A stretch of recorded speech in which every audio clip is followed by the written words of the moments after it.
In this video, I'll show you how to add back regression diagnostic plots and change the x and potentially the y-axis on a given plot. So first, we're going to run the model, a typical regression model as we did before. So imagine I'm predicting CLV as a function of a number of other variables that could be categorical or numeric. So I'm going to add those variables in, run my model. But you can see we don't have any plots over here. We just have the parameter estimates and some of these other summaries. So what you do is you go to the red triangle, go to row diagnostics, and then go plot actual by predicted. And that will show the typical actual versus predicted plot. If you go back over here, you go plot residual by predicted, and this will allow us to see the plot that we used to diagnose heteroscedasticity. Now we can see over here that the x-axis is unrealistically large. It's going all the way out to 1400, but virtually all of our data goes to like 50. It's because we have this one customer who has an extremely high actual CLV. So I'm going to go to this. So the reason that this is throwing us off is JMP defaults to having the x-axis range be the same as the y-axis range.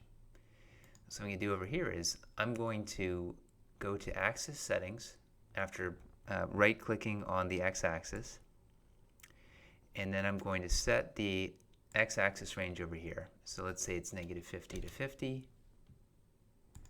We hit OK, and now we can actually see our data again.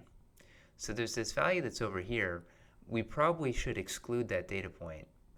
So let me also just show you how to exclude data. So I'm going to close this out. I'm going to find that customer. And so we can do that is by sorting our data. This data is already sorted, but if you wanted to, you just right-click on the column, go to sort, and then click descending. Then at the very top, you're going to see the customer with the very highest ECLV in this case. So I'm going to right-click and exclude this data point. I'm going to hide and exclude it. So this is basically telling JMP to ignore that one customer. So if I was to rerun my regression now, again predicting CLV as a function of the other variables that I have, and then pull up the same plots that I showed before, it's still obviously going to be thrown off to some degree, but we see that it's to a much lesser degree than before. That now the y-axis is topping out at 600 instead of 1400. So as before, I can go to axis settings, change that to 50, and if I wanted to change the increments on the tick marks at the bottom, I could put this at like 10. So I hit OK.